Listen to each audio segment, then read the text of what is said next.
কৃত্রিম বুদ্ধিমত্তা বা এআই প্রযুক্তি দিয়ে কণ্ঠ নকল করে এবার খোদ বিএনপির শীর্ষ নেতা তারেক রহমানের নামে ছড়ানো হচ্ছে বিভ্রান্তিমূলক অপপ্রচার। এই সাইবার ষড়যন্ত্রের শিকার হয়েছেন বিআইডব্লিউটিএ জাতীয়তাবাদী শ্রমিক দলের সভাপতি মোহাম্মদ মাজহারুল ইসলাম। তার দাবি, ফ্যাসিস্ট আওয়ামী লীগের দোসররা তাকে রাজনৈতিকভাবে হেয় করতে এআই এর মাধ্যমে তার কণ্ঠ অবিকল নকল করে সামাজিক যোগাযোগ মাধ্যমে এই জঘন্য অপপ্রচার চালাচ্ছে।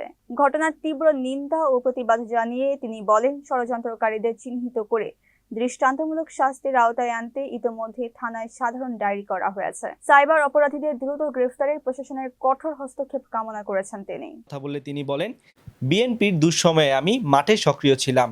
স্বৈরাচার সরকারের আমলে নানা রকম মিথ্যা মামলা খেয়েছি, নির্যাতন সহ্য করেছি, তারপরেও দলের হাল ছাড়িনি। আজ যখন দেশে বিএনপির সুসময় এসেছে, তখন স্বৈরাচার হাসিনার কিছু দোসররা আমাকে সামাজিকভাবে লাঞ্ছিত ও রাজনৈতিকভাবে কোণঠাসা করার জন্য এই নোংরা কর্মকাণ্ড করছে। আমি প্রশাসনের কাছে তীব্র নিন্দা জানাই এবং দোষীদের দৃষ্টান্তমূলক শাস্তির দাবি করেন তিনি।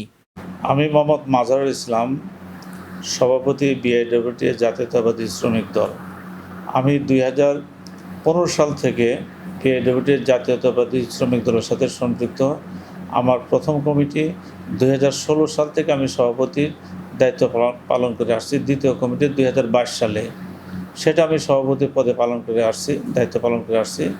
আমি প্রত্যেকটা প্রোগ্রামে বিএনপি এবং শ্রমিক দলের প্রত্যেকটা প্রোগ্রামে ওতপ্রোতভাবে জড়িত, প্রত্যেকটা আন্দোলন সংগ্রামে ওতপ্রোতভাবে আমি জড়িত।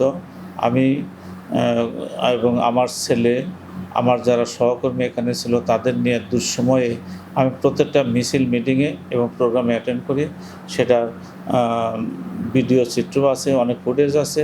তো আমার একটা প্রতিপক্ষ বা একটা প্রতিপক্ষ, সে আওয়ামী লীগের, শ্রমিক লীগের এখানে সভাপতি ছিল, এখন জামাতের সে সভাপতির দাবি করে আসছে। সে একটা প্রতিপক্ষ তৈরি করে বিভিন্নভাবে আমাকে হয়রানি করে আসছে। ইদানিং দেখা যাচ্ছে বিভিন্ন ভুয়া পেজ খুলে আমার নামে অপপ্রচার এবং মিথ্যা বানোয়াট কিছু তথ্য প্রচার করছে।